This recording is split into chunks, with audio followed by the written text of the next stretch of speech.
My focus these days has been on Gen Zs and millennials, because I believe that we, as Generation X, which is who I am, or baby boomers, or the generations that are older than us, we think money is a taboo subject. We don't like to talk about it. We don't teach our children about it.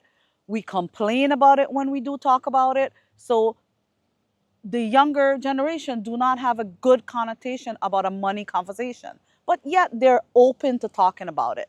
Hence, we had this really good, I believe it was TikTok trend on loud budgeting, where you are openly talking about money. You're openly, not just, oh, I'm doing great with money. We're talking about our struggles and our achievements with money. And if you're openly talking about your struggles and achievement with money, then you're able to learn from that. You're able to learn from your neighbor. You're able to learn from your friends, because it's not a bad thing to have struggles with money. We all have struggles with money, especially in today's society where we have consumerism that's eating into our pocket every single day. And then by the end of the week, we're like, what the heck do we buy? You know, we're not intentionally spending or intentionally paying attention. So, and then we have to ask ourselves, what the heck did we do? So, my job and one of my goals is to talk openly about money to everyone. And that is the way we're going to learn from each other and understand that a lot of us have the same achievements and the same struggles. And then how can we brainstorm on that? One of my biggest thing, and you could ask my videographer, is I love to brainstorm. I'm learning something new every single time from every single person I meet. Whether they're smarter than me or they're not smarter than me, they just have a different perspective. So one of the things that I wanted to talk to you guys about is, if you want to be a millionaire, you have to start doing these things, especially in your younger generation. The younger you start, the faster you will start building. So let's say, for example, you're passionate about investing in something. So number one, you have to do intentional money management. That is number one, which means you intentionally spend, you intentionally save, you intentionally invest. What does that mean? That means you are paying attention to all of it. You're paying attention. You understand what you spend your money on. You understand that it's what it is that you want to prioritize, because opportunity costs. If you're spending $1 here, it's $1 less to invest over here. So how do you want to allocate that? You only have a certain amount. How you allocate it makes the difference on how much wealth you build. I'm not saying to deprive yourself. I'm saying moderation is the key to everything. So allocate your funds properly. My job is to teach you that this is your amount that you have. How do you divide that pie? How you divide that pie have a direct relation to where you go in life when it comes to your wealth building. So the first thing you need to do, if you're allocating it, look at what you've done, understand your money mindset, and then understand what you're good at with your money mindset, and understand what you struggle with. Once you understand that, then you can address the issue. That is 40% of the problem. The issue there is understanding your own financial self. Once you do that, then you can ease into, okay, I am mindlessly spending this over here. I want to move it over here and invest a little bit in it.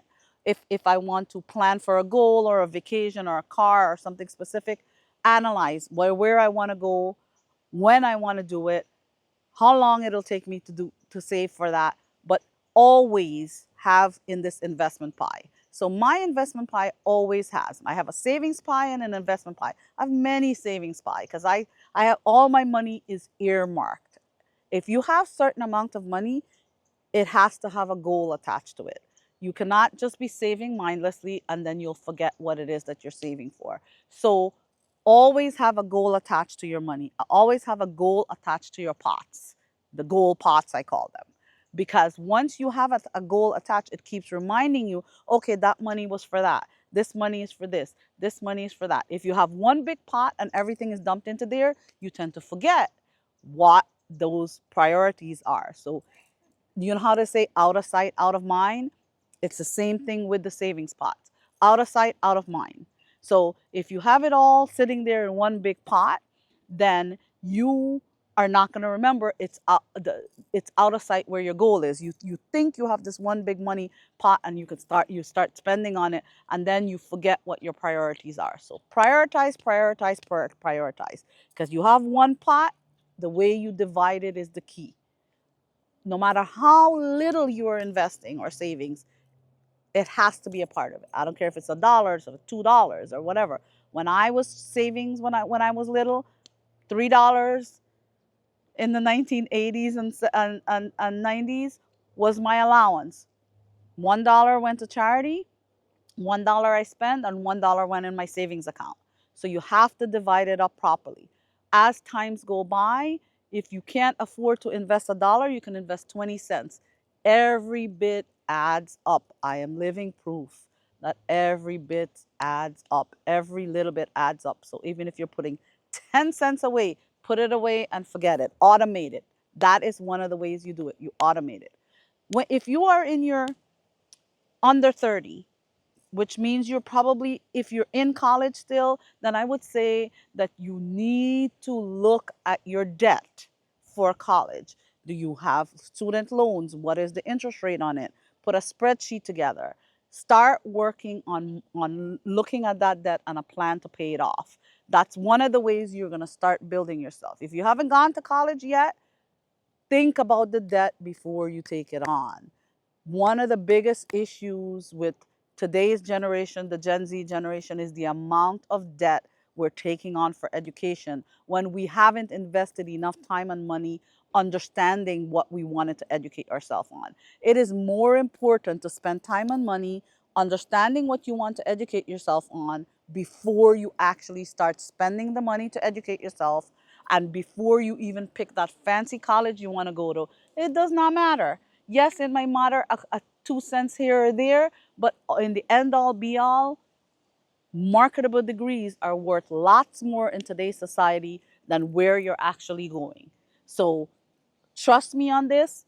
I graduated college with $7,000 in debt, whereas my friends who went to other schools graduated with over $70,000 in debt. I paid off my $7,000 very easily. In my 20s, I bought my first house and still was investing. In my 20s, I sold that house and bought a second house with making $150,000 on that first house. Move across to the end of the Eastern Seaboard and bought another house, still in my 20s. So my friends who went to Dortmund and Williams and studied semi-marketable degrees are still paying off their loans now in their 40s. So I'm just saying you need to really put everything in perspective. What is it that you're looking for? What it is it that you want? Don't listen to the noise that's out there. And if you start off right, especially with the education part, and you get your first job and you start building your wealth by always putting in that savings pot, then you're going to be able to build your wealth faster than most people. But the main thing is that you're going to be moving. Building is moving. And if you constantly are moving, you're constantly building.